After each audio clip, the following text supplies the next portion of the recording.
Crisp. Wow.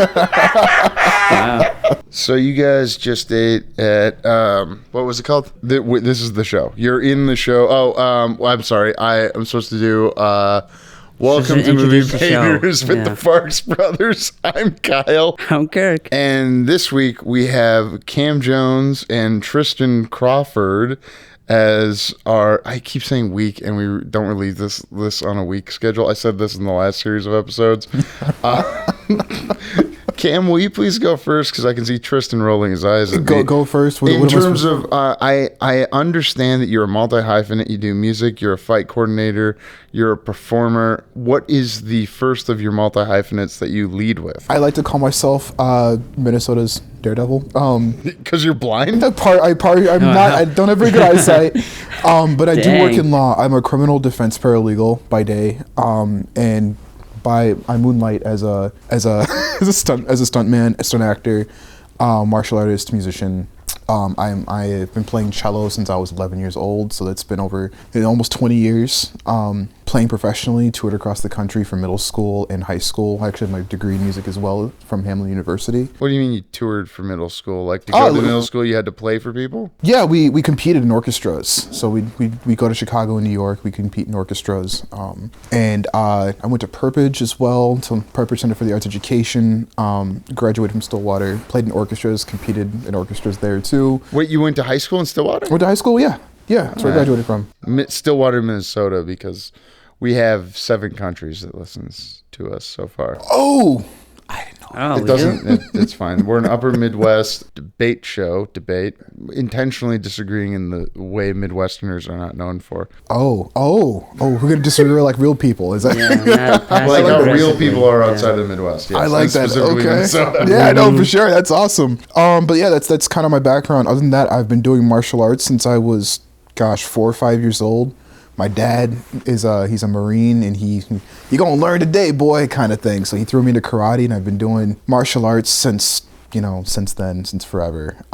Still practice martial arts to this day. I got into parkour about 6 years ago. Had a pretty natural aptitude for it, and then got picked up by a mutual friend to do a film together, and that was kind of like my first actual film. Before then, I had done human combat chess, stage combat. I've done, I'm trained in William Shakespeare. I've been doing that for years too. So stage theater plays. Yeah, and now I'm here doing movies. Human combat chess? It's exactly what it sounds like. It's a big sport. I think it started off in the Renaissance Festival first. But basically, two teams of 16 people. There's a referee, and your captain is the king. And you have the king will call out moves. It's all pre-programmed, pre-made kind of thing. Human combat chess. I'm still. Yeah. What was your Which chess piece were you most often? It varied from year to year. So one year I was a pawn. No, I was a pawn twice, and I was a knight once, and that's where I ended. Oh, how often do you do it? They haven't done it since COVID. So since 2019, they haven't brought it back. Oh, explain the chessboard. I'm sorry, I did not expect this, and I'm really excited now. It's Mortal Kombat meets Wizard's Chess from Harry Potter. Once I make my move, yeah. Basically. Say Tristan and I. So say Kirk is my king, and you're Tristan's king. Kyle will always be my king. Thank you, Tristan. That's how I see our relationship. Kirk will call me to move to knight to E5, and then Kyle will call Tristan bishop to E5 or whatever, the same spot that I'm at. So then we have to fight out who gets to keep that space. And so because you're the one who got into my space, you get to call whatever kind of weapons he wants to use. So it could be, we're going to use katanas, or we're going to use kali sticks, or we're going to use longsword. We want sword and shield. We want trident and net. What's a kali stick? I'm sorry, you're giving me. I'm learning a lot right now. The art is originally called Asteris, or it's a Filipino martial art. When the British came through and colonized the Philippines, they took away a lot of their weapons, so they trained with sticks because it's traditionally used with machetes. So it's an art form to use sticks to beat the hot of your opponent. It's a lot of fun. For linear listeners, Lori Roovers is in Lee. You know Lori Roovers? I know Lori. We were supposed to work with her in the last project until she was Injured from Yeah. Collie Sticks. Was she injured from Collie Sticks? I don't know. Well, she was injured for something, but she was telling me about she was on the show telling us about the history of a colonized people not being able to use weapons, so they had to use implements. Pretty that sure would she use... was talking about sickles, not No, politics. Yeah. Oh, excuse me. I'm just drawing a comparison between. It's probably happened in colonization before, and it's important to draw a parallel. Who haven't the British? Capoeira is probably one of the colonized? big examples of that. Okay, yeah. Wait, capoeira, but so you were talking about the Philippines, but I think of capoeira as being from South America. Yeah, capoeira is from South America, islands, southeastern North America. It's a fighting art for sure, but they mask it in the dance, right? Cause you look at the Haitian Revolution against the French, they had used capoeira too. Wait, which one? The one where they had to pay France for like 200 years afterwards? After Yeah, that one. They used machetes in capoeira. So when I first started learning capoeira, I didn't learn dance. I learned takedowns. With machetes? Is that what you're saying? No, without machetes. I would hope so. Yeah. You have both your hands, so that's... Yeah. You played cello from everything I've heard. That too. Did you ever play an electric cello? I have one. What's the difference between like the big, wooden thing and, other than the obvious, in terms of playing, what's different to somebody who can't play any stringed instruments? I was percussion sometimes. Oh, okay. Just the acoustic feel of it. With a wooden acoustic instrument, it's hollow. You get a lot of resonance from it. You feel it. With an electric one, you don't. Not from the body, at least, because there isn't really a body to be had. So you plug it through an amp, and you get cool effects from it. You can get the same kind of effect too if you get like specific apparatuses to connect to like the bridge, and you can through a MIDI converter and a pedal board and all that kind of stuff afterwards. So yeah, it can get a little complicated. I followed you on MIDI converter and pedal board because the MIDI converter is like the handheld thing where you can push buttons and make. Oh yeah, and you can do that with your feet. They have so many cool things. Like my dad's a bass player. My dad's a musician too, so he'll big old pedal board, and he has like a bunch of different stuff all over it, and MIDI converters to change the sounds, and yeah, it's fun, a lot of fun. Tristan, you want to introduce yourself off of that? Hi, Tristan Crawford here. Tristan is fun. Hi, yeah, Tristan Crawford. Director is my main thing. Writer, animator, film help of any kind, comic lover. Yeah, I would say director isn't usually my main thing. I jump back and forth between live action to animation. We're just now finishing on post-production of my latest live action film that I co-directed with Alex Rumsey. Oh, that was so much fun. Yeah, Dogfather. Were you part of it, Cam? Yep. Were you a fight coordinator or a musician? I wasn't a musician. Okay. What would you? I'm not even fight coordinator. Would you call it partially fight coordinator? He was not an really. extra that punched. There you go. Okay. If Kam Jones is on a project of mine, the project's probably going to be successful. I have directed Kam 4 times. Let's see. We got Dogfather as an extra. You're a goon that did some punching for the big mob boss, DiPapio. DiPapio is the name of a character. Yeah, name of character. How do you spell DiPapio? DAPAPIO. Okay, cool. No double consonants. I was worried about double consonants, that's all. And then last year, directed him as he was a composer for Fan Pack Platypus, where him and his father, Maurice Jones, did that, and they played beautifully. And since the film is a silent film, they pretty much felt like they wrote the film based on how the music went about, because their music dictated the tone of the film. And it was fantastic, and I gave them very little to work with and very little time to do it, and they pumped it out. I'm just like, oh, you guys are cool. He gave us a lot to work with. It was a rush job, but you gave us a lot to work with. What do you mean he gave you a lot to work with? Because I saw it, it's animated, so I would assume that you're looking at the visuals and thinking about how it makes you feel musically. Yeah, Tristan basically, you gave us he gave us a rough cut of the film that was pretty much already done, and then Tristan was like, well, I would like this feeling here at this spot in this amount of time from like minutes 5:34 to 7:30. I'm using examples 7 to 7:36. I want this kind of feel here, or I want something harder, more edgy right here kind of thing between 30 seconds to a minute 30. So like Tristan really kind of broke down what it is that we were really looking for, or what he really wanted, and so Dad and I just kind of futzed around. We're like, does this work? Does this work? And then I think within a couple of days, we're like, here you go, Tristan, is this okay? And Tristan was like, more, please. Some of it works, some of it doesn't. That's fantastic. I didn't even think of that. Let's go with that again. But yeah, that was the first time not doing an acting thing with Kam. The thing before that was the dumpling, where I honestly think he is the thing that people bring up to me the most about the dumpling, where Kam plays an action star in the film that the main character is watching. I don't even remember what was your character's name? You haven't seen the film, doesn't matter. Oh yeah, you don't watch your work. I haven't seen any of my own works except for today. You're like Adam Driver. Yeah. He walked out of a Fresh Air interview when they tried to show him. Adam Driver has a reason to not watch his work lately. Am I right? Don't come on this show 2 times and denigrate 65, a movie I have not watched yet. Now I'm going to try to watch that with my kids just because they watch the Jurassics. But back to Kam, he was like a stunt. He was meant to represent an 80s action star in this film, a film called Heart Kicker 3. In the dumpling. Yes. And I would have people come up to me after the screening. He's like, hey, do you plan to make a Heart Kicker film? Because he would just have these. Wait, people actually ask you that? Yeah. I think Alan was one of them. You find out. No way. Yeah, people come up to me all the time like, hey, are you planning to do something with this? Because he just had Kam just had his energy of this 80s action star. Oh my god. Like he has the moves, he has the look. I gave him a Hawaiian shirt. Oh yeah.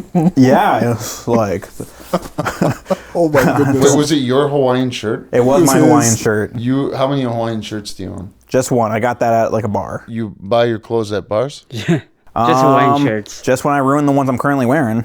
Were you in Hawaii when you got? Okay, I didn't expect this shirt to have a story, but Well, you keep on adding to it. I have to throw stuff out there. No, It was it's like a from nice shirt. Shirley Brewery. They just have cool graphic shirts. oh, you didn't ruin a shirt and then need to buy one. Okay, I'm just going to try a speed run through our filmography together. you're on 3 nope. to 4. Yep. Nope. Missed one. So I know you probably don't count it too much, but Kam, and Kobe Markworth did a contest video for Oh yeah. for Everything Everywhere All at Once. They're like, hey, take a picture of your watch party watching the film. So I'm like, hey, what if we made a movie instead? So it's about Kam and Kobe fighting over the last copy of Everything Everywhere.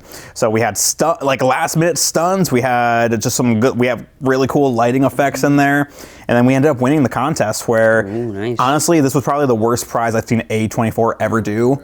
Because they usually send really cool stuff, but for us, they sent us this giant box that barely had anything in it. It had 2 packs of googly eyes, 2 pins, 2 hot dog hands that I already had, which if you watch the video, you see that I already have, and then a year's worth of everything on a bagel ice cream. So I thought it was going to be, they put all the toppings of ice cream into the ice cream. They literally meant it tastes like everything on a bagel ice cream. And they gave me an entire year's worth in one go. Is this something that doesn't need to be frozen? Nope, it needed to be frozen. Wait, they sent you something that needed to be frozen Yep. in the mail. Yep. So then you had to put it in the freezer and it got frozen? There was cooling packs on it and stuff too, but my fridge was full for over a year because no one wanted it, and I'm like, maybe I'll meet someone that wants, and eventually I just tossed it all out. Oh man, you should have brought. I would have. Well, this was a while ago. 2 years ago, yeah. A while ago, but yeah, no. Didn't they also use our film to promote their? I wouldn't say they use. I think they posted on their Instagram like, "Hey, meet the contest winner." Jamie Lee Curtis posted it. Depending on how you feel about her at the moment, that was cool. Wait, why would I have a negative? She was in Halloween and Halloween reboots. That's and true. Halloween Well, H2O. sometimes she makes comments that are like, "Hey, that's not." She wasn't in Amelia Perez. I don't really care. Fair enough. And then our big opening thing that Kam brought up, it was Booze Hound. Was the film Kam and I first worked on. Was Okay. Booze Hound. That's where we met. Yeah, which was this 12-minute just action-packed thing that Kobe wrote and produced, but he didn't want to direct because he wanted to star in it. So that's when I came on board and directed it. And that was my first time working with something on that scale. So. Wow. Okay, and that was for school? Yeah, that was for Kobe's graduation. It was not. I was a year behind him. You're an MCAD guy, right? Yes, unfortunately. We've had MCTC. We have MCAD. we'll collect all the Infinity Stones of art schools. Film schools. Twins. What? Film schools, right? Yeah, Technically, One's the Soul Stone that sucks your soul. One's the Power Stone that sucks your power. Where'd you guys eat before this? I don't want to say like Grande Sunshine. Grande Seafood. Seafood and Sunshine. One of the Sunshine. top 5 seafood places in those. Grande, you should sponsor us. It's supposedly one of the top. There was some recent article in a Twin Cities publication my wife sent me that Grande Sunrise, which is on the corner of 34th and 56th in South Minneapolis, easy to find, only place there is, and it's listed along with like downtown fish places or seafood, excuse me, thank you, seafood places is like one of the top 5 seafood places. I can't figure it out. Wow. Here's what I wanted to tell you guys, and it's related to action. During the uprising of 2020, subsequent to George Floyd's murder, there was a group of bandits that I understand came for the library on 34th, which would be at 34th and 51st. It's important to me to give you cross streets. Yeah. Might be 50. No, it's 51st.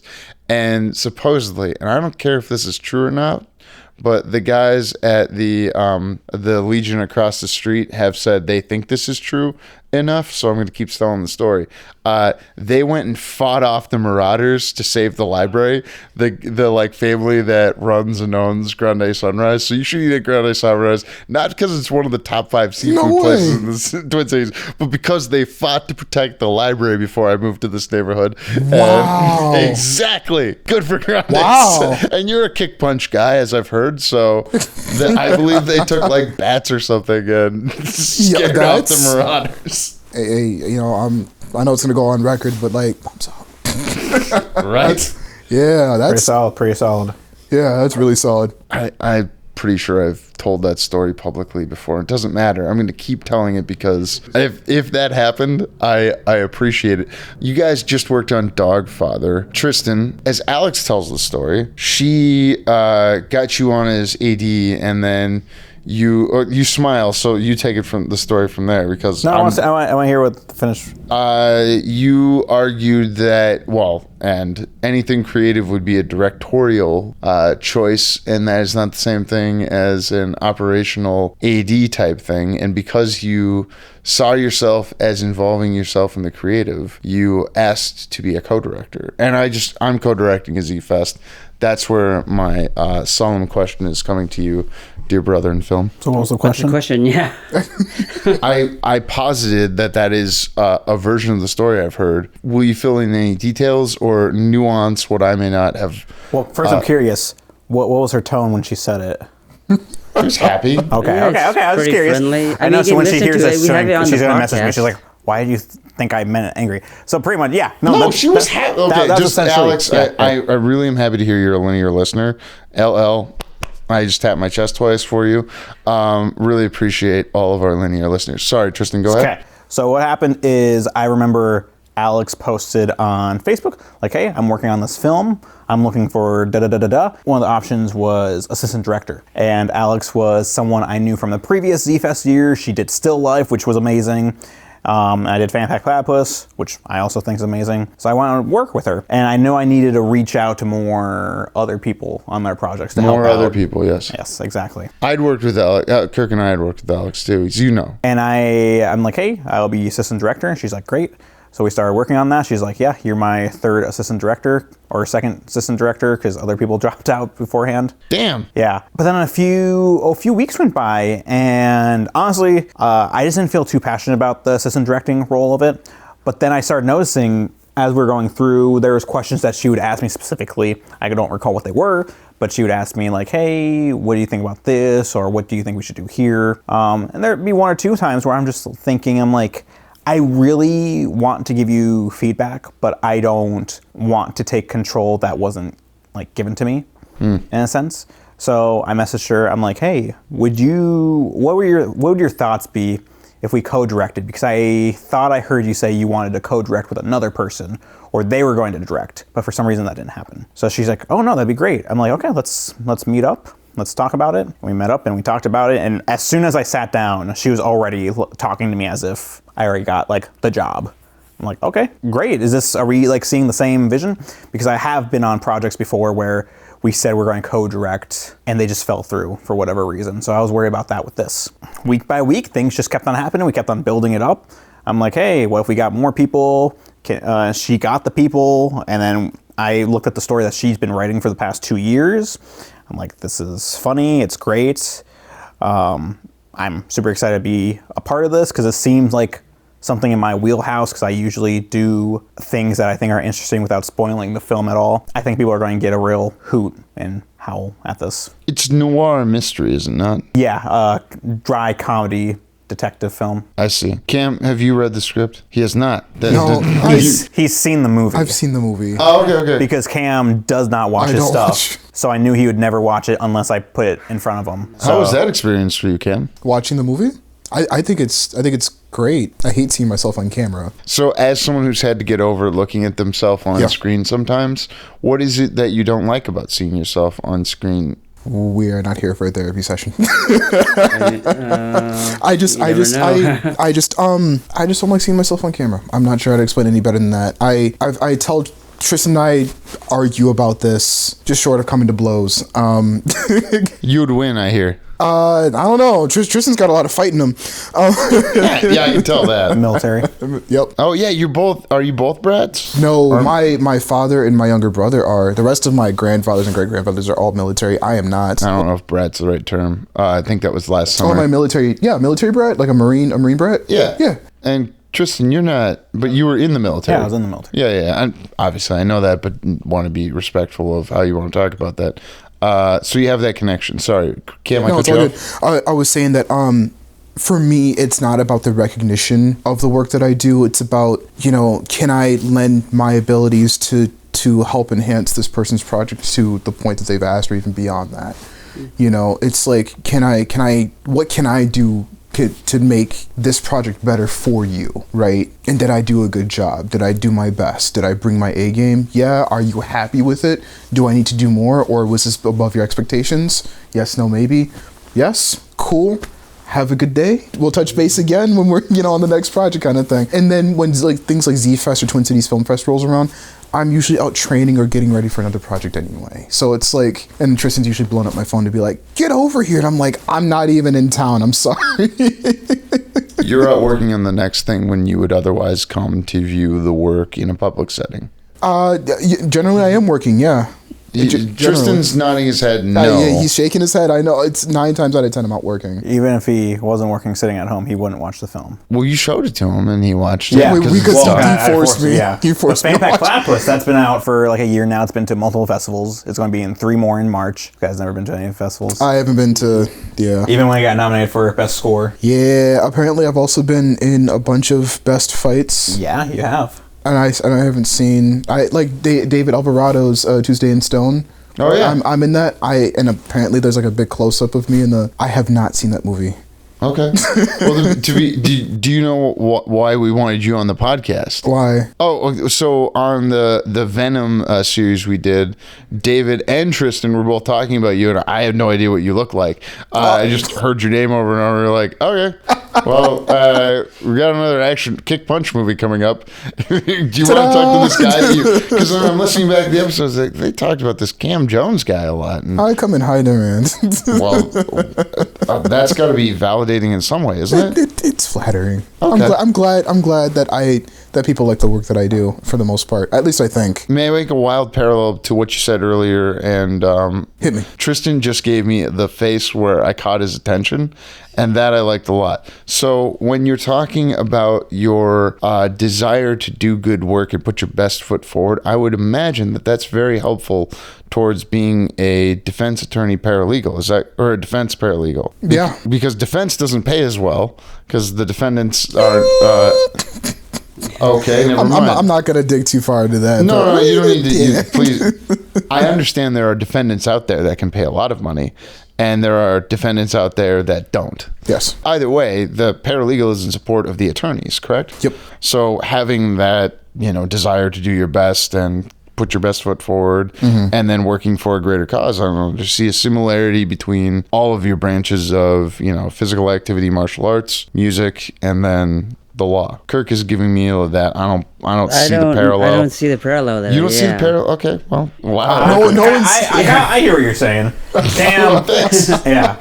Kam wants to help regardless of what it is, whether that be helping his friends on a project or helping the common man, you know? The common man. Wait, but he said some defendants pay well, so the defendant they can pay well. I'm sorry. There's some Your pro bono work. fellow man is what I meant. Hey, money is speech in this country, and we're talking about Captain America. So Yeah, Boy. we'll be getting to that. Oh man. I mean, I didn't decide that. Which was the American Citizens United decided that money is speech in this country in 2012. You guys were in your teens in 2012. Am I close? Was about to graduate high school the year in 2013. Yeah. All right, cool. Bunch of old guys over here. My younger brother says, Kam, Tristan gave a lot of background on his relationship to comics. Since we're in the interview section, what motivated you growing up? Was it movies? Did you read comic books? Did you watch TV shows, cartoons? Hit us up with that to conclude the interview section. To answer your question, yes. Well, let's talk about your relationship to comics. Sure. Well, so my parents had these two. My mom specifically bought these two X-Men comics from the 1980s or early 90s, and they're foiled. The covers are foiled, still laminated inside there, and and they're sealed. Sounds like an X-Men #1. Yeah, I know Bishop's on one of the covers. I haven't seen him in such a long time. All that to say that comics, fantasy, sci-fi, all that is kind of one of the big cornerstones of my life. I watched the first 3 Star Wars films on VHS with my dad when I was 3 years old. I grew up playing Final Fantasy, Kingdom Hearts, all the big old JRPGs. Wait, what's JRPG mean? Japanese role-playing games. Okay. So the Final Fantasies, the Dragon Quests.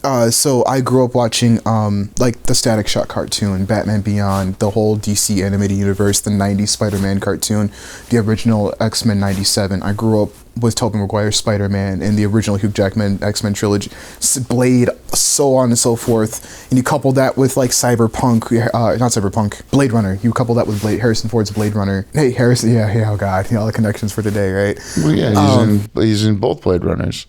Oh, in the movie. So I'm not gonna sit here and say I'm the biggest nerd ever, but my Is that a race people are going for? Right. It's something that I enjoy doing. Legos and in comic books and cartoons, and the only thing I never got into was Lord of the Rings. That's fair. When you walked in the room and said, "Is that Bionicle?" That's a hit. We'll end the interview segment by me talking about a Lego store in St. Paul. Have your bricks and minifigs? Usually, when I said Lego store, you looked at me like, there's a Lego store? Sorry, you're just talking, so I decided to look at you when you're talking. If that helps. You like to look at people who are talking, Cal. Yeah, see, like that. I really respond to you saying that your parents were nerds who tried to get you into comic books because they were into comic books. Because I'm doing that to my children. I just had my oldest daughter's 5th birthday, and we were at a Lego store that had a birthday thing where kids got to build race cars, and they have a racetrack. Oh, that's cool. Exactly right. And for 5-year-olds, oh my gosh, perfect. Yes.